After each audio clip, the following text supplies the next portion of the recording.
Bismillahirrahmanirrahim. Alhamdulillahirabbil alamin. Wassalatu wassalamu ala al-mab'uts rahmatan lil alamin. Nabiyina Muhammad wa ala alihi wa sahbihi wa man tabi'ahum bi ihsanin ila yaumiddin, amma ba'd.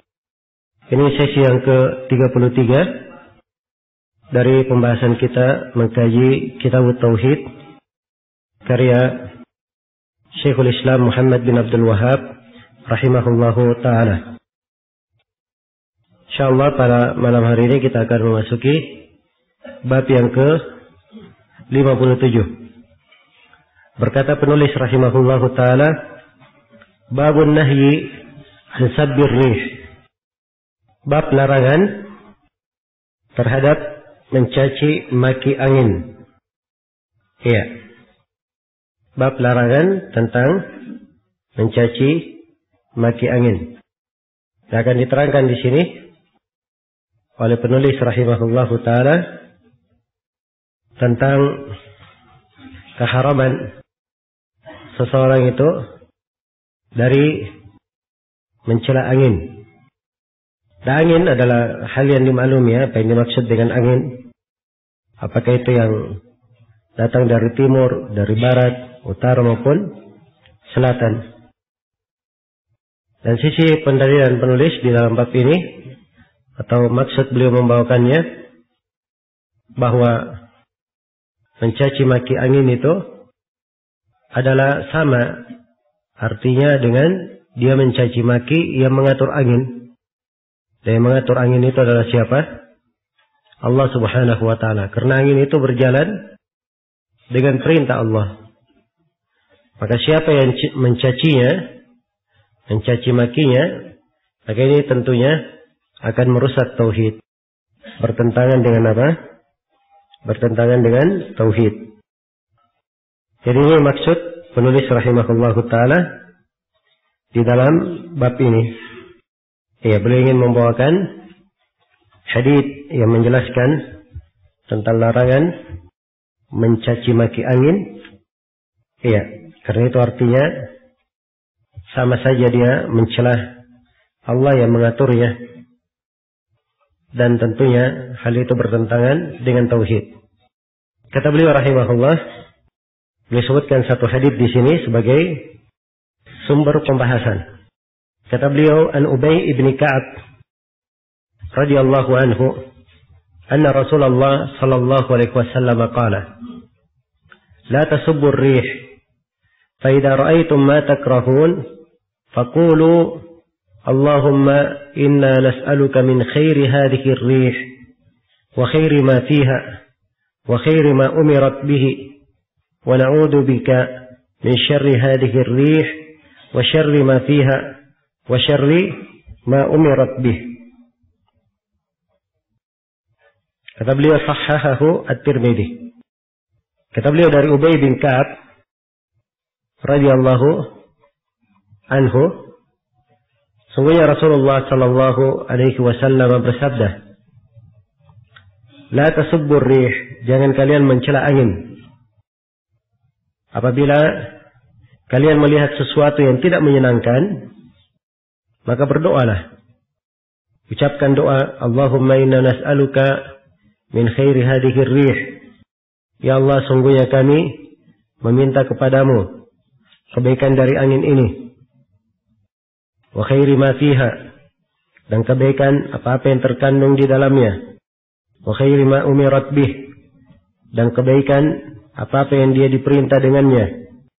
Wa na'udzu bika min syarri hadhihi ar-rih wa syarri ma fiha wa syarri ma umirat bih, dan kami berlindung kepadamu dari keburukan angin ini, keburukan apa yang terkandung di dalamnya, dan keburukan apa yang diperintah kepadanya. Disahihkan oleh At-Tirmidzi. Baik, ini haditsnya jelas sekali ya, menunjukkan larangan untuk mencela angin. Sama sebelumnya diterangkan larangan mencela apa? Mencela massa. Iya. Maka ini memberikan peringatan kepada seorang hamba yang bertauhid, apabila dia melihat sesuatu dari kesulitan, dari musibah, hal yang tidak baik, ya, Dia jangan bertindak, berbuat perkara-perkara yang mengeluarkannya dari tuntunan syariat.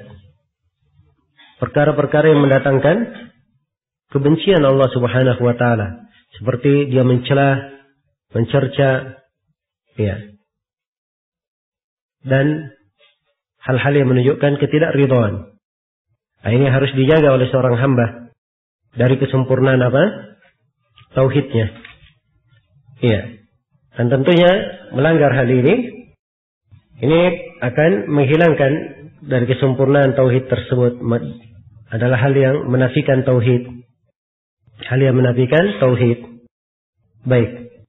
Dan di dalam masalah mencelanya di sini Rasulullah telah menyatakan, ya, telah menyatakan la tasubbur rih, jangan kalian mencela angin. Ini larangan. Dan larangan asalnya bermakna apa? Asalnya bermakna pengharaman. Iya. Kalau dia mencela angin itu, mencela penciptanya, maka ini tentunya masuk ke dalam apa? Syirik akbar. Kekufuran. Tapi kalau dia mencela angin adalah mencela, ya, hal yang dampak negatif yang dia rasakan, maka ini adalah perkara yang diharamkan. Jelas ya? Perkara yang diharamkan. Dan ini semuanya adalah perkara yang bertentangan dengan tauhid. Bertentangan dengan tauhid. Ya, karena itu tunduk kepada ketentuan dan takdir Allah adalah perkara yang penting. Ya. Setelah melarang dari mencela angin, ya, maka Nabi memberikan apa harusnya yang dia lakukan. Memberikan tuntunan apa yang harusnya dia lakukan. Ini masih berangkai ya dengan dalil-dalil yang sudah berlalu di beberapa bab. Bagaimana syariat kita kalau melarang sesuatu ditunjukkan kepada hal yang lebih baik. Diberikan tuntunan yang lebih baik. Maka di antara tuntunan yang lebih baik yang diterangkan di sini, diajarkan kepada kita ucapan doa yang dibaca. Kalau melihat apa yang tidak disenangi dari angin itu. Dia melihat misalnya angin ribut, ya, angin taupan, ya, yang semisal dengan itu, maka hendaknya dia membaca doa. Doa apa yang dia baca? Allahumma inna nas'aluka. Ya Allah, ya, sesungguhnya kami memohon kepadamu, ya, min khairi hadhihi rih, dari kebaikan yang terkandung di dalam angin ini, atau dari kebaikan pada angin ini, wa khairi ma fiha, dan kebaikan yang terkandung padanya, ya, kebaikan yang terkandung padanya, wa khairi ma umirat bih, dan kebaikan apa yang dia diperintah dengannya. Ya, ini menunjukkan bahwa angin itu diperintah berjalan dengan perintah Allah. Ya, berjalan dengan perintah Allah Subhanahu wa taala. Ya, dan kebaikan angin ini menunjukkan bahwa angin itu memiliki kebaikan dan juga ada kejelekan di dalamnya. Ya, dan dimaklumi ya bahwa angin itu kadang memberikan kesegaran kepada seseorang, memberikan cuaca yang enak, yang menambah semangat, itu dari kebaikan. Ya, dan kadang angin itu ya merobohkan pepohonan, bangunan rumah, ya, kemudian membuat badai dan semisalnya. Jadi dari kebaikan ada kejelekan. Iya. Dan apa yang dibawa oleh angin? Nah, sebab angin yang baik itu membawa hal yang baik, sehingga sebagian dari tanaman, sebagian dari bunga-bunga dari pepohonan berbuah, ya, dan kadang membawa bau yang enak. Demikian pula kadang angin ini membawa kejelekan, mengandung kejelekan, ya, sehingga dimaklumi ya kalau ada sebagian angin berhembus dari sebuah negeri ke negeri yang lain, ya kadang ada penyakit-penyakit yang terjadi. Iya. Wa khairi ma umirat bih, dan apa yang dia diperintah dengannya, menunjukkan bahwa ini angin diperintah. Dia berjalan dengan perintah Allah. Karena itu Nabi Sulaiman alaihi salam, beliau diutamakan oleh Allah Subhanahu wa taala dengan suatu angin yang membawa beliau perjalanan. Iya, hanya pagi dan petang saja perjalanannya, dan itu sudah sama dengan perjalanan apa? 1 bulan untuk pergi dan 1 bulan untuk balik. Nah, maka angin diperintah untuk tunduk kepada Nabi Sulaiman alaihi salam. Iya. Jadi kita memohon kepada Allah supaya diberi kebaikan pada apa yang dia diperintah dengannya. Sebaliknya kita juga memohon perlindungan kepada Allah dari kejelekan pada angin ini, kejelekan yang terkandung di dalamnya, kejelekan pada apa yang dia diperintah dengannya. Ya, dan sudah berlalu ya, ada sebagian umat dihancurkan karena angin. Ya, tudammiru kulla syai'in bi amri rabbiha, menghancurkan segala sesuatu dengan perintah Rabbnya. Baik. Selesai sudah hadits ini, penulis rahimahullahu taala menyimpulkan masail. Sebelum saya baca masail, saya ingatkan kembali ya, bahwa dalam hadits terdapat larangan dari mencela angin. Bahwa mencelanya itu artinya dia mencela siapa yang mengatur, memerintah dan memperjalankan angin itu. Ini tentunya bertentangan dengan tauhid. Faedah dari hadits yang pertama, larangan mencela angin, karena angin adalah makhluk yang diatur, sehingga celaan itu akan kembali kepada pencipta dan pengaturnya. Kemudian yang kedua, hadits ini menunjukkan anjuran untuk kembali kepada Allah dan memohon perlindungan kepadanya dari kejelekan apa-apa yang diciptakannya. Kemudian yang ketiga, bahwa angin kadang-kadang diperintah dengan kebaikan, kadang-kadang diperintah dengan kejelekan. Dan yang keempat, bimbingan untuk mengucapkan perkataan yang bermanfaat apabila seseorang melihat apa-apa yang tidak disukai, agar dia selamat dari kejelekan. Nah, inilah seorang muslim ya, dia rajin menghafal kalimat-kalimat apa yang bermakna tauhid, kalimat-kalimat doa. Ya, dia melihat angin, dia baca doa tersebut. Ya, dia mendengar petir, dia baca. Dia melihat hujan, dia baca doa. Dia turun ke sebuah negeri, singgah di sebuah tempat, baca doa. Ya, sebab ini semuanya ya mengandung makna-makna tauhid, mengandung keterikatan hati kepada Allah Subhanahu wa taala dan pemurnian ibadah kepadanya. Jadi kalau dijaga oleh seorang hamba, ini adalah perkara yang sangat indah sekali. Perkara yang sangat indah. Dan terdapat di dalam hadits penetapan syariat berdoa dan penetapan bahwa doa itu memiliki banyak manfaat. Iya. Kemudian Syekh menyimpulkan dalam masail. Kata beliau, fihi masail. Ada beberapa permasalahan yang terkandung pada bab ini. Al-ula, yang pertama, an-nahyu an sabbir rih. Larangan dari mencaci maki angin. Yang kedua, larangannya sudah jelas ya. Sebab hadits menunjukkan mana apa larangan. Pengharaman. Kemudian yang kedua, al-irsyadu ilal kalamin nafi'. Idza ra'a al-insanu ma yakrah. Ya. Memberi petunjuk untuk mengucapkan perkataan yang bermanfaat. Apabila seorang itu melihat sesuatu yang tidak menyenangkan. Kemudian yang ketiga, al-irsyadu ila annaha ma'murah. Ya. Ada petunjuk dari Nabi di sini bahwa angin itu dapat perintah dari Allah. Kemudian yang keempat, annaha qad tu'maru bi khairin wa qad tu'maru bi syarr. Bahwa angin kadang bertiup diperintah dengan suatu kebaikan dan kadang diperintah dengan suatu keburukan. Baik. Selesai sudah bab yang ke-57. Kemudian berikutnya bab yang ke-58. Berkata penulis rahimahullahu taala, babu qaulillahi ta'ala yadhunnuna billahi ghairal haqqi dhannal jahiliyah yaquluna hal lana minal amri min syai' qul innal amra kullahu lillah. Bab firman Allah Ta'ala, mereka menyangka yang tidak benar terhadap Allah seperti sangkaan jahiliyah. mereka berkata,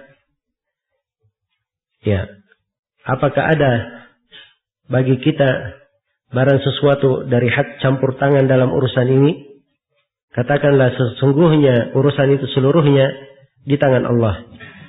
Ya, ini ayat sebenarnya sudah berlalu ya, sebagian potongan dari ayat. Ya, di pembahasan law. Sebagiannya sudah berlalu. Dan sudah kita terangkan ya, kesimpulan menggunakan kata seandainya. Iya, sudah kita jelaskan. Tapi di sini penulis titik penekanannya di dalam bab ini, di dalam pembahasan berjelek sangka kepada Allah. Dalam pembahasan apa? Berjelek sangka kepada Allah. Dan ini subhanallah pembahasan yang sangat dahsyat sekali, sangat besar. Iya. So, kadang seseorang dia berjelek sangka kepada Allah, tapi dia tidak menyadarinya. Dan kadang seseorang itu ya, jatuh di dalam apa yang dicela di dalam ayat ini. Tapi subhanallah, kadang ia tidak sadar akan hal tersebut. Maka di sini penulis, ya, rahimahullah, dari kedetailan pemahaman beliau terhadap tauhid, beliau ingin menjelaskan bahwa berburuk sangka kepada Allah itu adalah hal yang diharamkan. Dan itu bertentangan dengan tauhid. Dan sebaliknya berbaik sangka kepada Allah itu adalah kewajiban. Dan itu adalah perkara yang merupakan kewajiban di dalam tauhid. Perkara yang diwajibkan di dalam tauhid bagi seorang hamba. Ya. Kaum munafikin itu yadhunnuna billahi ghairal haqq. Mereka menyangka terhadap Allah sangkaan yang tidak benar. Ya, sangkaan yang tidak benar. Dhannal jahiliyah. Seperti sangkaannya orang-orang jahiliyah. Sangkaan jahiliyah. Iya. Baik. Jadi disifatkan di sini sangkaan dengan dua macam. Ya, pertama dia sangkaan tidak benar, ghairul haq. Kemudian disifatkan dengan sifat yang kedua, sangkaan apa? Jahiliyah. Ya. Sangkaan jahiliyah. Sebab sangkaan yang seperti ini asalnya berasal dari masa jahiliyah. Masa jahiliyah. Adapun umat Islam tidak mengenal sangkaan yang seperti ini. Mereka hanya mengenal berbaik sangka kepada Allah Subhanahu wa ta'ala. Iya. Baik. Maka di dalam ayat terdapat penegasan akan kewajiban berbaik sangka kepada Allah. Dan ini dari kewajiban tauhid. Serta terdapat di dalam ayat larangan seseorang itu berjelek sangka kepada Allah Subhanahu wa ta'ala. Sebab ini adalah perkara yang bertentangan dengan apa? Bertentangan dengan tauhid. Baik, ini ayat yang pertama di judul bab. Setelah itu penulis rahimahullah membawakan ayat yang kedua.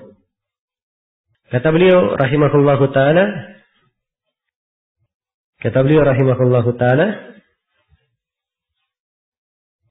sini di judul babnya, yadhunnuna billahi ghairal haqq, dhanal jahili yaquluna hal lana minal amri min syai' qul innal amra kulluhu lillah. Al-ayah ya, ada tambahnya al-ayah. Iya, jadi kalau ada al-ayah, berarti kelanjutan ayatnya dibaca lengkap. Yukhfuna fi anfusihim ma la yubduna lak. Yaquluna law kana lana minal amri syai'un ma qutilna hahuna. Qul law kuntum fi buyutikum labarazal ladina kutiba alaihimul qatlu ila madaji'ihim waliyabtali Allahu ma fi sudurikum waliyumahhisa ma fi qulubikum wallahu alimun bidatis sudur. Iya. Dalam hati mereka menyembunyikan sesuatu yang tidak mereka tampakkan kepada engkau. Mereka berkata, sekiranya bagi kita ada suatu hak ikut campur dalam urusan ini, niscaya kita tidak akan terbunuh, dikalahkan di sini. Maka katakanlah, jawablah kepada mereka, ya Muhammad, sekiranya engkau ucapkan kepada mereka, sekiranya kalian berada di rumah-rumah kalian, niscaya orang-orang yang telah ditakdirkan akan mati terbunuh itu akan terbunuh dan mendatangi mereka walaupun di tempat tidur mereka.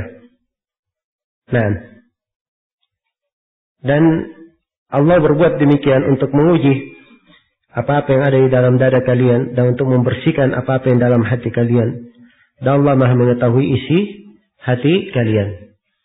Ini ayat secara lengkapnya banyak sekali pelajaran yang terkandung di dalamnya dari pelajaran-pelajaran tauhid. Menjelaskan bagaimana karakter sifat kaum munafikin yang menggembosi, menolak ketentuan Allah, lemah keyakinan, menentang syariat Allah, menyesali apa yang sudah berlalu, dan selainnya dari karakter kaum munafikin. Dan di dalam ayat juga terdapat sebaliknya penjelasan bagaimana orang yang beriman, dia berbaik sangka kepada Allah Subhanahu wa ta'ala, dia beriman kepada Allah bahwa segala yang Allah takdirkan ada hikmah yang besar di sisinya. Mereka beriman kepada takdir yang baik dan yang buruk, dan mereka mensucikan Allah Subhanahu wa ta'ala pada perkara-perkara yang tidak baik. Mensucikan Allah dari perkara yang tidak baik. Kemudian beliau sebutkan ayat wa qauluhu ad-dhannina billahi dhanna as-saw alaihim da'iratus saw al-ayah. Dalam firman-Nya, mereka itu berprasangka buruk kepada Allah. Mereka akan mendapat giliran kebinasaan yang amat buruk. Wa qadiballahu alaihim wa la'anahum wa a'adda lahum jahannam wa sa'at masira. Dan Allah akan memurkai dan mengutuk mereka serta menyediakan neraka jahanam untuk mereka, dan neraka jahanam itu adalah seburuk-buruk tempat kembali. Perhatikan ayat ini Ini ayat penyebutan sifat kaum munafikin berjelek sangka kepada Allah. Maka diterangkan untuk mereka yang berjelek sangka kepada Allah ini berbagai macam ancaman. Yang pertama, alaihim da'iratus saw. Karena mereka berjelek sangka kepada Allah, mereka akan mendapatkan giliran buruk pula. Karena mereka berburuk sangka, dapat giliran buruk dan jelek pula. Wa ghadiballahu alaihim. Yang kedua dari ancaman, Allah murka kepada mereka. Wa la'anahum. Allah laknat mereka. Wa a'adda lahum jahannam. Dan Allah siapkan untuk mereka neraka jahannam. Wa sa'at masira. Dan itu adalah sejelek-jelek tempat kembali. Baik. Maka terdapat di dalam ayat ini pengharaman berburuk sangka kepada Allah. Dan sisi pendalilan penulis berkaitan dengan tauhid, bahwa seorang yang bertauhid itu wajib berbaik sangka kepada Allah Subhanahu wa ta'ala, karena berbaik sangka kepada Allah itu dihitung dari apa? Dari kewajiban tauhid. Dari kewajiban tauhid. Baik, pelajaran yang terkandung di dalam ayat yang pertama, di syarah halaman 537. Yang pertama, peringatan terhadap sikap su'udzan, berburuk sangka terhadap Allah, dan wajibnya berhusnudzan, berbaik sangka kepada Allah. Kemudian yang kedua, barang siapa yang menyangka bahwa Allah tidak akan menolong Rasulnya dan tidak menolong agamanya, maka sungguh dia telah menyangka Allah dengan persangkaan yang jelek. Dan ini sebenarnya titik penekanan penulis Titik penekanan penulis. Sebab orang yang bertauhid, apalagi di masa sekarang ini, dia menyerukan tauhid, mendakwakan tauhid, mengajak manusia kepada tauhid. Kemudian dia dapati manusia banyak yang menentangnya, banyak yang menolaknya, dan dia dapati manusia beraneka ragam gangguan yang mereka lemparkan kepada ahli tauhid. Maka ini kadang membuat sebagian ahli tauhid terfitnah gangguan-gangguan tersebut. Maka seorang yang bertauhid, kalau benar tauhidnya, dia selalu berbaik sangka. Dia yakin bahwa Allah Subhanahu wa taala ya, pasti menolong rasulnya dan menolong orang-orang yang apa? Meninggikan tauhid dan meninggikan serta mendakwakan jalan Rasulullah sallallahu alaihi wasallam. Iya. Jadi siapa yang menyangka bahwa tidak akan datang pertolongan, ia tidak akan dikuatkan oleh Allah, maka ini sangkaan yang buruk kepada Allah Subhanahu wa taala. Iya. Jelas ya? Dan ini kadang masuk di dalam diri seseorang tanpa dia sadari. Ya, oh saya sudah berdakwah, tidak diterima. Saya sudah menyampaikan, tidak diterima. Oh kalau begitu saya beramal untuk diriku sendiri saja. Ya, saya sibuk urusi keluargaku saja. Ya ini betul ya dari sisi ini. Ya, betul. Bahwa dia kalau memang tidak mampu lagi, dia hanya mengurusi apa? Dirinya sendiri dan mengurusi keluarga yang dia mampu saja. Tapi kadang ada sisi tersembunyi. Ia sendiri kadang lupa untuk membenahinya, membereskannya. Kadang terselip berjelek sangka kepada Allah di situ. Iya. Wah ini sulit. Kalau begini, ya repot. Ya, biarkan saja hancur. Ya, ya, kan begitu. Dan ini bentuk dari apa?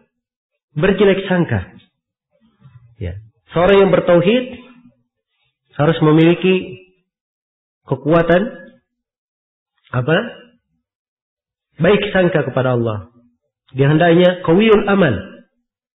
Harapannya kepada Allah sangat besar. Iya. Harapannya kepada Allah sangat besar. Karena itu Nabi Shallallahu Alaihi Wasallam ketika beliau diusir dari Taif, dilempari, ya, hingga beliau berdarah, Shallallahu Alaihi Wasallam. Datang Jibril membawa dengan perintah Allah bersama malaikat penjaga gunung. Ya. Malaikat penjaga gunung sudah diperintah untuk melaksanakan apa yang diminta oleh Nabi Muhammad. Kata malaikat penjaga gunung, wahai Rasulullah, wahai Muhammad, kalau kamu perintah saya untuk membalik dua gunung ini ke penduduk Taif, maka aku akan lakukan. Apa kata Nabi Muhammad sallallahu alaihi wasallam? Iya. Sesungguhnya aku berharap akan lahir dari keturunan mereka orang-orang yang beribadah kepada Allah. Perhatikan ya, kekuatan apa? Kekuatan harapan. Iya, bukan karena dilempari, ya, disakiti. Wah ini memang dasar ini. Ya sekalian aja. Ya. Tidak. Tapi beliau subhanallah berharap kalau mereka tidak beriman penduduk Taif akan ada keturunannya. Ya. Nanti semoga mereka apa? Beriman kepada Allah. Beriman kepada Allah. Nah ini harus dimiliki oleh orang yang bertauhid, berbaik sangka kepada Allah Subhanahu wa taala. Ya. Bukan hal yang mustahil. Ya. Seorang itu satu orang, dia menjadi sebab kebaikan untuk banyak manusia. Kalau dia ya, berbaik sangka kepada Allah Subhanahu wa taala. Ya, mungkin dia berpikir, oh bagaimana caranya saya merubah di tengah banyaknya kerusakan seperti ini. Di tengah mengakarnya bidah-bidah, ya, dan hal itu sudah mendarah daging pada manusia. Bagaimana saya merubahnya? Nah, ini sering terjadi pada kita. Ya, kita pandang pada keluarga, pada masyarakat, ya, sering terjadi. Ya. Sehingga kadang dia dihadapkan sebuah amalan, dia sangka itu baik. Oh kalau gitu saya urusi diri saya sendiri saja. Ini bagus ya mengurusi diri sendiri. Ya, sudah benar. Tapi dari tadi penyakit kadang tersisip di situ apa? Dia berjelek sangka kepada Allah. Dan ini bahaya yang sangat besar. Sebab berjelek sangka ini dari apa? Dari hal yang merusak tauhid. Iya. Karena itulah seorang yang bertauhid punya kekuatan harapan dan berbaik sangka kepada Allah Subhanahu wa taala. Ya, kita berusaha, berupaya. Ya. Dan kita yakin pertolongan Allah itu dekat. Ala inna nasrallahi qarib. Bahwa pertolongan Allah itu dekat. Ya, dan kita yakin bahwa kejayaan itu pasti untuk orang-orang yang bertakwa. Ya, walaupun tidak mesti kita lihat. Mungkin seorang berdakwah, berupaya, berusaha, ya, dia berdakwah. Pada saat dia masih hidup belum kelihatan pengaruh dakwanya. Tapi setelah dia meninggal terlihat kebaikan di tengah manusia. Ya. Jelas ya? Baik. Dan ini juga termasuk hal yang perlu diketahui oleh orang-orang yang menyuruh kepada tauhid. Ya. Bahwa hasil dari sebuah dakwah, keberhasilan di dalam berdakwah di jalan Allah itu tidak dilihat dengan banyaknya pengikut. Tapi dilihat dengan apa? Apa yang dia sampaikan. Dia berusaha menyampaikan sesuai dengan apa yang diperintah. Kalau dia sudah tunaikan apa yang diperintah, selebihnya itu kembali kepada Allah. Dan dia selalu berbaik sangka bahwa Allah Subhanahu wa ta'ala pasti akan menolong agamanya. Dan pasti akan meninggikan kebenaran. Nah, inilah yang harusnya dijaga dan dipelihara oleh seorang hamba. So kadang dai juga, kadang kalau dia terlalu berharap, dan yang ingin dia lihat adalah hasil dan hasil, ini kadang akan menjatuhkannya juga. Ya. Sehingga kalau dia datang ke suatu tempat, ya kurang dari hasilnya yang dia lihat, maka ini kadang akan membuat apa? Membuat dia, ya, berhenti atau patah semangat di dalam hal tersebut. Tidak. Tapi dia berbaik sangka kepada Allah Subhanahu wa ta'ala. Ya, dan dia tetap berusaha dan berupaya. Nah, berusaha dan berupaya. Baik. Kemudian dari faedah ayat yang disebutkan oleh Syekh di sini, di halaman 537, menyifati Allah bahwa Allah marah terhadap musuh-musuhnya dan melaknat mereka. Juga penjelasan akibat yang diterima oleh orang-orang kafir dan orang-orang munafikin. Sebab ini ayat di surah Al-Fatih, ya, celaan terhadap kaum kufar dan kaum munafikin. Iya. Setelah itu, ya, dan ini ayat sebagaimana ayat-ayat sebelumnya terdapat di dalamnya penjelasan bahayanya kaum munafikin, ya, terhadap kaum muslimin. Ya, ini tema pembahasan sebenarnya penting untuk dikaji. Ya, tentang kaum munafikin dan sifat-sifat kaum munafikin. Penting untuk banyak dikaji, banyak diingatkan. Ya, karena di dalam membahas ini terdapat pembahasan menjaga tauhid yang pertama. Kemudian yang kedua, memperingatkan kejelekan dari kaum munafikin ini. Ya. Memperingatkan kejelekan dari kaum munafikin. Karena kejelekan mereka itu ancaman terhadap umat. Ancaman terhadap umat. Ya. Dan ini yang terjadi, ya, dari banyak orang-orang yang merusak di tengah umat Islam. Dan tanda-tanda kemunafikan sangat jelas sekali pada orang-orang tersebut. Iya. Baik. Kemudian di sini penulis rahimahullahu taala menyebutkan ucapan Ibnu Al-Qayyim rahimahullah. Iya. Kata beliau, qala Ibnu Al-Qayyim fil ayatil ula, rahimahullah fil ayatil ula. Ya, dalam menafsirkan ayat yang pertama, Ibnu Al-Qayyim berkata, ya, ucapan Ibnu Al-Qayyim ini di Zadul Ma'ad. Ya, ketika menjelaskan faedah dari ayat ini. Fussir hadha dhannu bi annahu subhanahu la yansuru rasulahu. Kata beliau, prasangka ini, ya, kata prasangka itu kalau bahasa Indonesia itu pasti sangkaan yang buruk. Ya. Prasangka ini ditafsirkan bahwa Allah Subhanahu wa ta'ala tidak akan memenangkan Rasulnya. Iya. Wa annamrahu sayatmahillu. Dan bahwa agama yang beliau bawa akan lenyap, akan sirna. Wa annama asabahum lam yakun biqadarillahi wa hikmatihi. Dan sesungguhnya apa yang menimpa mereka tidak dengan takdir Allah, ya, dan tidak pula dengan hikmahnya. fafussira biinkaril hikmati wa inkaril qadar wa inkari ayyutimma amru rasulihi wa an la yudhhirahu ala ad-din kullihi.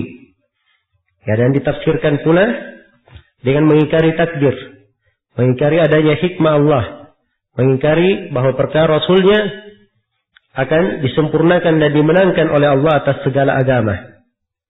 Inilah prasangka buruk yang disangka oleh orang-orang munafik dan kaum musyrikin yang disebutkan dalam surah Al-Fath.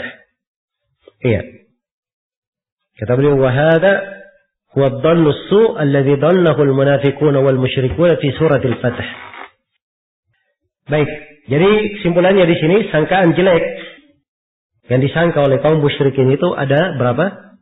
Ada 3. Dari apa yang disebut oleh Ibnu Al-Qayyim, ada 3 sangkaan buruk. Yang pertama bahwa sangkaan buruk yang pertama, ya, bahwa Allah tidak akan apa? Menolong Rasulnya. Ya. Dan Allah Subhanahu wa Ta'ala, ya, akan membiarkan agama Rasulnya lenyap. Ya, berarti kebenaran itu akan sirna. Dan ini tentunya, ya, jelas ya, prasangka buruk. Prasangka buruk kepada Allah. Ya, karena pertolongan Allah terhadap Rasulnya itu sudah dipastikan. Walaqad sabaqat kalimatuna li'ibadinal mursalin. Innahum lahumul mansurun. Sungguh telah tetap kalimat kami untuk hamba-hamba kami para Rasul. Bahwa mereka adalah orang-orang yang akan mendapatkan pertolongan. Allah firman, inna lanansuru rusulana walladina amanu fil hayatid dunya wa yawma yakumul ashhad. Sungguhnya kami akan menolong para rasul kami di kehidupan dunia dan di kehidupan tatkala saksi berdiri memberikan persaksian. Iya. Jadi tidak diragukan bahwa agama akan ditolong. Iya. Jadi siapa yang mengatakan bahwa agama itu akan lenyap, akan sirna? Iya. Maka ini sangkaan kaum munafikin. Sangkaan kaum kuffar. Ya. Jelas ya? Kan terus ada dari umat ini satu kelompok dari umat ini dari kalangan para ulama dan ahli hadis yang selalu tampil membela kebenaran dari masa ke masa. Karena itu setiap masa ada imamnya masing-masing. Iya, ada imamnya masing-masing. Iya. Dari misalnya masa Imam Al-Bukhari rahimahullah, ada Imam Al-Bukhari, ada Imam Muslim, Ibn Al-Hajjaj, ya, ada Ibn Abi Hatim, dan selainnya dari para ulama yang merupakan apa? Rujukan umat. Naik lagi di masa, ya, apa? Atau di masa sebelumnya, ada Imam Ahmad, ada Abu Hatim Ar-Razi, Abu Zur'a Ar-Razi, Muhammad bin Muslim bin Warah. Naik lagi sebelumnya, ada Al-Imam Asy-Syafi'i, ada Sufyan Ibn Uyainah, Sufyan Ats-Tsauri. Iya. Naik lagi di masa sebelumnya, ada Hammad bin Zaid, Hammad bin Salamah, ada Al-Imam Al-Auza'i. Ya, demikian sampai para sahabat. Setelah Al-Bukhari, ada para imam setelahnya. Ya. Ada Muhammad bin Nasr Al-Marwazi, ada Muhammad bin Khuzaimah. Setelahnya lagi, ada para imam. Pada setiap masa, ada para ulama yang terus tampak. Ya, di masa kita ini, ada Syekh Ibn Baz rahimahullah, Syekh Ibn Utsaimin, Syekh Al-Albani, Syekh Muqbil. Ya, setelah beliau-beliau ini wafat, masih ada dari para ulama kita yang terus menjadi panutan umat. Syekh Shalih Al-Fauzan, ya, Syekh Abdul Muhsin Al-Abbad, ya, Syekh Rabi', Syekh Ubaid Al-Jabiri, Syekh Zaid Al-Madkhali, dan selainnya dari para ulama besar di masa ini. Baik, karena itu hendaknya diketahui bahwa dari, ya, sangkaan yang jelek kepada Allah, kalau disangka Allah tidak menolong Rasulnya dan agama Rasulnya akan hilang. Iya. Ini sangkaan jelek yang pertama. Sangkaan jelek yang kedua, ya, adalah mengingkari bahwa apa yang terjadi itu dengan takdir Allah dan dengan hikmahnya. Dengan takdir Allah dan dengan hikmahnya. Iya. Ini sangkaan jelek yang kedua. Nah, baik, ini dari sangkaan-sangkaan mereka yang jelek. Dari kaum munafikin dan kaum musyrikin ini. Ya, seakan-akan kalau ada yang menimpa mereka, seakan-akan itu di luar dari ketentuan dan takdir Allah Subhanahu wa ta'ala. Dan ini dari dhannus saw. Penafsiran yang ketiga adalah ditafsirkan dengan mengingkari hikmah. Ya. Allah Subhanahu wa ta'ala Maha memiliki hikmah yang balighah di dalam ketentuan dan takdirnya, yang harusnya dipuji dan disanjung terhadap ketentuan itu. Dan ini tentunya pembahasan yang dimaklumi di pembahasan takdir. Karena umat Islam menetapkan bahwa Allah Subhanahu wa ta'ala memiliki hikmah di belakang apa? Setiap takdirnya. Falillahil hujjatul balighah. Hanya milik Allah hujjah yang balighah, itu hujjah yang mendalam. Ya, Allah memiliki hikmah di belakang setiap yang Allah takdirkan. Iya. Baik. Jadi ini 3 perkara yang disebut oleh Ibnu Al-Qayyim di sini sebagai berjelek sangka. Iya. Dan inilah yang berjelek sangka yang disangka oleh kaum musyrikin. Iya. Dan orang-orang munafikin di surah Al-Fatih. Kemudian kata beliau, wa inna makana hada dhanna as-sawi li'annahu dhannun ghairu ma yaliqu bihi subhanahu. وَمَا يَلِيكُ بِحِكْمَتِهِ وَحَمْدِهِ وَوَعْدِهِ الصَّادِقِ. Iya. Kata beliau, dan sesungguhnya ini, ya, sesungguhnya hal ini dianggap sebagai sangkaan yang jelek. Iya. Perbuatan tersebut disebut sebagai prasangka buruk karena prasangka demikian tidak pantas ditujukan kepada Allah Subhanahu wa ta'ala. Dan tidak sesuai dengan hikmahnya. Tidak sesuai dengan pemujian untuknya. Dan tidak sesuai dengan janji Allah yang maha benar. Iya. Kemudian kata Ibnu Al-Qayyim rahimahullah. فَمَنْ ظَنَّ أَنَّهُ يُدِيلُ الْبَاطِلَ عَلَى الْحَقِّ دَالَةً مُسْتَقِرَّةً يَضْمَحِلُّ مَعَهَا الْحَقِّ أو أنكر أن يكون ما جرى بقضائه وقدره أو أنكر أن يكون قدره بحكمة بالغة يستحق عليها الحمد بل زعم أن ذلك لمشيئة مجردة فذلك ظن الذين كفروا فويل للذين كفروا من النار. Ya, kata beliau, oleh karena itu barang siapa yang berprasangka buruk bahwa Allah akan memenangkan kebatilan atas kebenaran dengan kemenangan yang tetap. Ya, ini sangkaan buruk, ya, tidak mungkin ada kebatilan menang tetap di atas kebenaran. Ya, kalau suatu saat kebatilan menang, itu suatu saat ujian dan cobaan. Tapi kalau menang terus-menerus, itu tidak mungkin. Ya, hal yang tidak mungkin. Baik. Atau disertai dengan lenyapnya kebenaran. Atau mengingkari bahwa segala yang terjadi berdasarkan qada dan qadar. Atau dia mengingkari adanya suatu hikmah yang besar dalam qadar Allah. Maka, ya, dalam qadar Allah yang dengan demikian Allah berhak dipuji. Kata beliau, bahkan siapa saja yang mengira bahwa segala sesuatu yang terjadi itu hanya sekedar kehendaknya saja tanpa hikmah, maka itulah sangkaan buruk orang-orang kafir. Celakalah orang-orang kafir karena mereka akan masuk ke dalam neraka. Iya. Jadi ini semuanya beliau anggap sebagai sangkaan yang buruk. Kemudian kata beliau, wa aktsarun nasi yadhunnuna billahi dhanna as-saw fima yakhtassu bihim wa fima yaf'aluhu bighairihim. Perhatikan ini, ya. Jawaban Ibnu Al-Qayyim. Kata beliau, dan kebanyakan manusia berprasangka buruk kepada Allah, baik dalam hal yang berkenaan dengan diri mereka sendiri, ya, maupun dalam hal yang berkenaan dengan orang lain. Wala yaslamu min dzalika illa man arafa Allah wa asma'ahu wa sifatihi wa mujaba hikmatihi wa hamdihi wa wa'dihi as-sadiq.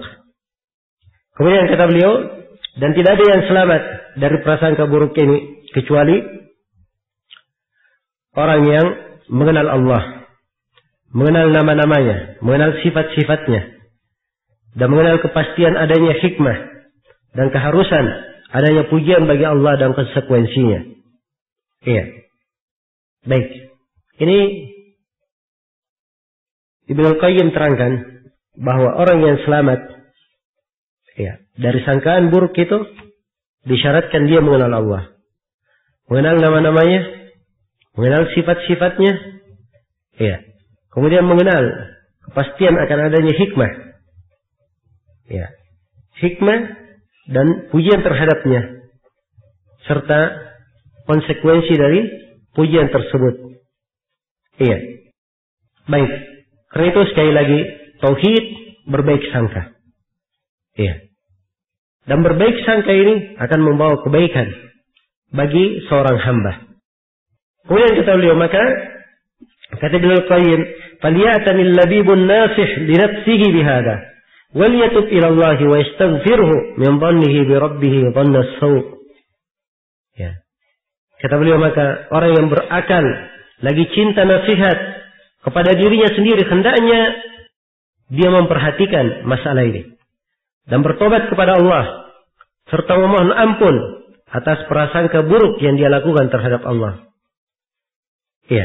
Lebih mendalam lagi kata beliau, walau fattashta man fattashta la ra'aita 'indahu ta'annutan 'ala al-qadar wa mulamatan wa malamatan lah wa annahu kana yanbaghi an yakuna kada wa kada fa mustaqillun wa mustakthir.